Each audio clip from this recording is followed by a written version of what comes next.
నమో శ్రీనివాసాయ నమః. నమో వెంకటేశాయ నమః. అందరికీ నమస్కారం అండి. ప్రతిరోజు రాశి ఫలితాలు తెలుసుకోవడానికి ఇంకా మన ఛానల్ సబ్స్క్రైబ్ చేసుకోకపోతే ప్లీజ్ సబ్స్క్రైబ్ చేసుకోండి. లైక్ చేసి మీ పూర్తి సపోర్ట్ మన శ్రీనివాస ఛానల్ కి ఇవ్వండి. ఈ వారం రాశి ఫలితాలలో గోచార్య రీత్యా వృషభ రాశి వారు ఎటువంటి శుభాశుభ ఫలితాలను పొందుతారో తెలుసుకోవడానికి ఈ మన వీడియోని ఎక్కడా స్కిప్ చేయకుండా చివరి వరకు చూడండి.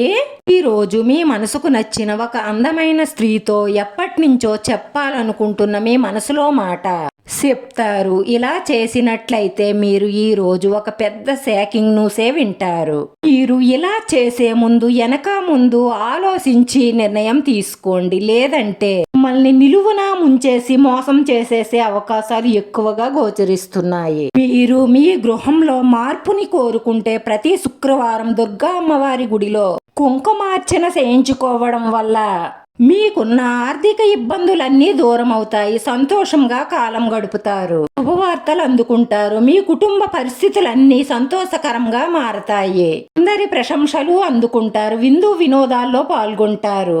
ఆర్థికంగా బలపడతారు. మనోవిలాసాన్ని పొందుతారు. వృత్తి, ఉద్యోగ, వ్యాపారాలలో అభివృద్ధి ఉంటుంది. స్త్రీ మూలంగా అద్భుతమైన అవకాశాలను, ధనలాభాన్ని పొందుతారు. శుభకార్య ప్రయత్నాలు సులభంగా పూర్తవుతాయి. ముఖ్యమైన శుభవార్తలను అందుకుంటారు. ఆత్మీయుల సహాయ సహకారాలు పుష్కలంగా లభిస్తాయి. అనుకోకుండా డబ్బు చేతికి అంది అవసరాలు తీరతాయి.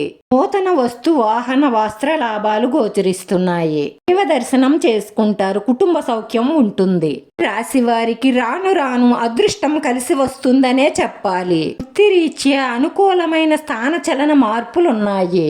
మీకున్న ఆర్థిక పరిస్థితుల వల్ల కొంత ఆందోళన చెందే అవకాశాలున్నాయి. ఆర్థిక ఇబ్బందుల వల్ల ఇంట్లో కొన్ని సమస్యలు తలెత్తే అవకాశాలు ఉన్నాయి. పోట్లాటలకు దూరంగా ఉండడం మంచిది.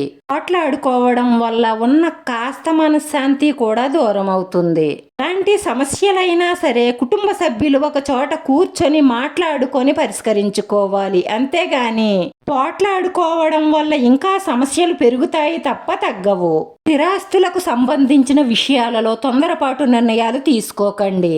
ఆరోగ్యం పట్ల శ్రద్ధ వహించండి. కొత్త వ్యక్తులు పరిచయం అవుతారు. కుటుంబ పరిస్థితులు మీకు అనుకూలంగా లేకపోవడంతో మానసిక అశాంతికి గురవుతారు. ఈ రోజు ఈ రాశి వారి పరిహారం వచ్చేసి ఆలయంలో ఉన్న అమ్మవారి దర్శనం చేసుకొని గుడి బయట ఉన్న భిక్షగాళ్ళకి తినడానికి ఏదైనా ఇవ్వడం ద్వారా మీకు చాలా శుభప్రదంగా ఉంటుంది. ఆపదలు, ఆటంకాలు తొలగుతాయి. ఉన్నటువంటి దిష్టి, దుష్ట దోషాలన్నీ తొలగుతాయి. అలాగే వృత్తి, ఉద్యోగ, వ్యాపారాలలో మంచి మంచి అవకాశాలు కూడా వస్తాయి. ఈ రాశి వారి అదృష్ట సంఖ్య 7. ఈ రాశి వారికి కలిసొచ్చే రంగు ఆకుపచ్చ రంగు. వీడియో నచ్చితే లైక్ చేయండి. మీ లైక్ మాకు ఎంతో విలువైంది. మీరు లైక్ చేయడం వల్ల ఈ వీడియో కొంతమందికి చేరుతుంది. నా శ్రీనివాస ఛానల్ని ఆదరించండి. అందరికీ ధన్యవాదాలండి. నమో వెంకటేశాయ నమః.